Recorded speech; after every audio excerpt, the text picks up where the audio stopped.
positive case and that you'll pause? It's not clear. It would depend on the circumstances. Of course, when we paused in mid-March, we knew very little about COVID-19, about this particular coronavirus. And we were also at that time had fans in our arenas, and we weren't really doing any large-scale testing of our players. We were only testing the particular player, Rudy Gobert, who tested positive on the Utah Jazz. He was tested because he had symptoms. And then we did some additional testing of those people, of course, who had been around him. Now we're in a very different environment. There are no fans whatsoever. We're testing on a daily basis. We're following those other protocols. So if we were to get a single positive test, it probably wouldn't shut us down, but what we'd want to do is try to understand through tracing how that person, whether it be a player, a coach, or someone else who's on that campus, got the virus.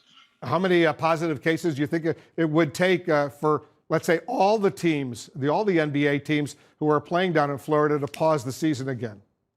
Well, if we had any significant spread whatsoever, we would certainly stop immediately. And then we would investigate and determine whether we could move forward. I mean, I'm watching, obviously, what's happening in baseball right now.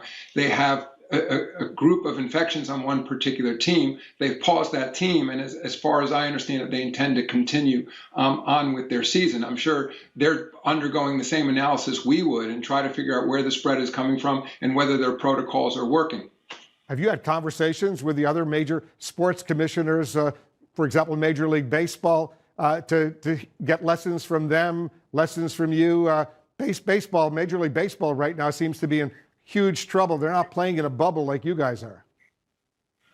We do all talk, but I would only say the circumstances are very different. Again, our season was suspended. You know, we had already played 80% of our regular season. So in essence, putting our players in a bubble environment required sort of different set of sacrifices than it would to play an entire baseball season, or for that matter, an entire NFL season. Plus, obviously, outdoors, indoors, different numbers of participants. So we talk, but we all have very different situations. I assume you would cancel the NBA season, Adam, if that would be the right thing to do, if it involved the players' health and safety and other personnel, coaches, et cetera. You would just end the season, right?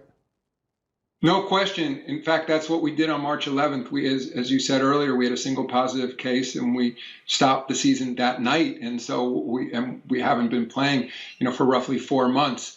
So it's a different standard now because, again, we have a different protocol in place. But everything we've done has been in partnership with our Players Association, and we have a panel of experts, immunologists, infectious disease experts, public health experts, and really they would make the decision, frankly. It would not be a business decision. Tell us a little bit, and I want to move on to some other issues, but tell us a little bit about the testing protocols, the other measures that are in place in the bubble in Florida right now. In essence, everyone is tested on a nightly basis, and then they, as a practical matter, don't leave their room until they have the results the next morning. So it varies a little bit, but roughly it's around a 10, 12-hour turnaround.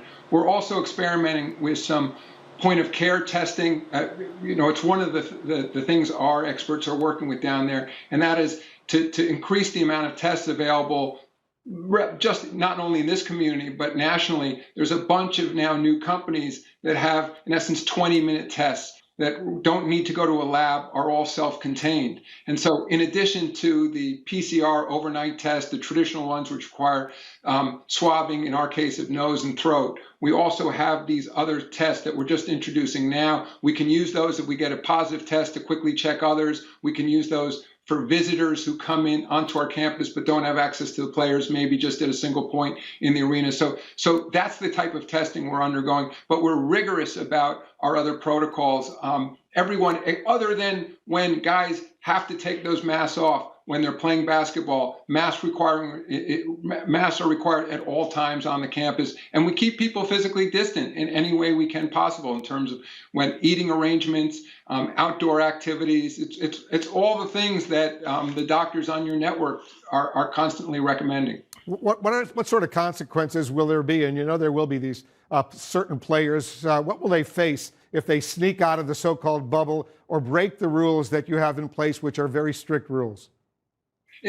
It would be tough to sneak out given this campus environment, and so. But we have had players who have left, and there is a protocol for when they leave in terms of how they can re-enter, and it requires not only testing when they're off campus, but days of quarantine when they return to campus. And that's something we've dealt with a few particular cases. I mean, remember, putting aside sneaking off, we haven't dealt with that. But of course, these are real live people who have families and, crises and issues within their families that need to be taken care of. There's several hundred players on the campus. So we anticipated if this campus setup works, the finals won't end until October 13th. So it requires, in fairness to everybody, enormous sacrifice, being away from their families, being in one place. There's a lot of course, wonderful benefits that come with being an NBA player, but it's difficult in everybody's lives, all the things that around social justice that are happening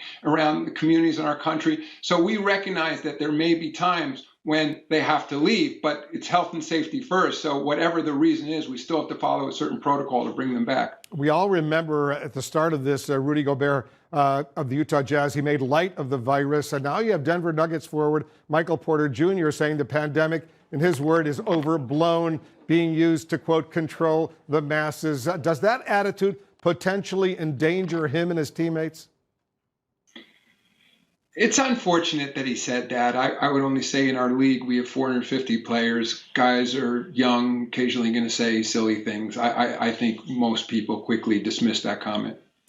This season will be very different for those of us who are huge NBA fans, and I admit I am one of them. What will it be like watching these games on TV without fans in the stadium?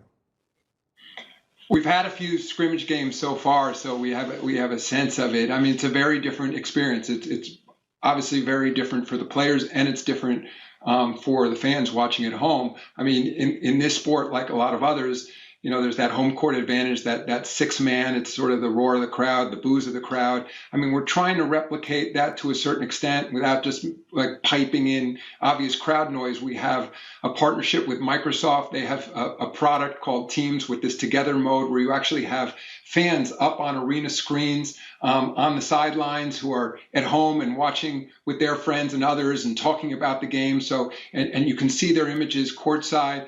There's an app that literally as part of the NBA app where you can tap to cheer. We're adding all kinds of new camera angles because, of course, we don't have people in the seats, so we don't have to find we could put cameras in places we typically couldn't. We have a rail cam that goes back and forth. We have unique audio we haven't had in the past. So we're trying to do our best to replicate the experience that fans are used to at home, but also to create excitement in the arena for the players. If you're speaking to me, Adam, from New York, are you planning to go to Orlando, to go into that bubble, stay in that bubble for these games over these next few months? I'm heading down to Orlando tomorrow. I'm going to be at the games on Thursday and Friday night, which is our opening on TNT tomorrow night and ESPN on Friday. Then I'm going to travel back and forth a bit, and then I'm going to move down onto the campus later on in the summer. And just so it's clear, there's a protocol. I've been tested. I'll be tested again before I enter the campus in Orlando. But even having been tested, we have different tiers. I'll be a so-called tier 4 entrant. I'll be able to go directly to the arena, sit. In essence, they're small arenas, but the upper deck of the arena, physically distant from everyone else, obviously far away from our players, and that's a protocol in which I can enter to watch a game. But then later on, towards the end of the summer, I will move down there, quarantine, and then be part of the campus life. This renewed season, Adam, as you well know, and all of our viewers know, comes with a renewed commitment by many of the NBA players to the cause of racial justice in our country. How do you see the NBA's role and your role as commissioner when it comes to supporting those players? What will you do, for example, if some of those players decide to kneel during the national anthem? As you know, Wolf, the league has a long history of supporting important issues around social justice. It's no secret that 80% of our players are Black. I think that, around the death of George Floyd, many of our players were seen protesting. Many have been extraordinarily active in their communities on social media. And when we came together to put this protocol in place for returning to play, they made it very clear how important it was to them that just because they were going to be, in essence, isolated down in Orlando, they still wanted to be actively participating in this movement. So you're going to see down on our floor, it does says Black Lives Matter right on the arena floor. Players, something they worked out with their Players Association, have selected certain messages around social justice to wear on their jerseys. So, and in addition, we're in discussions with our Players Association about creating a foundation, something that all 30 teams would be part of, dedicated to economic empowerment, specifically focused on the Black community in the United States. So, but if a player does kneel during the national anthem, what happens? Well, we've had a rule in place for a long time that requires players to stand. It precedes my predecessor, David Stern. I will say, though, I do respect a peaceful protest, and we'll see what happens if that's the case. But I understand this is a unique moment in our history.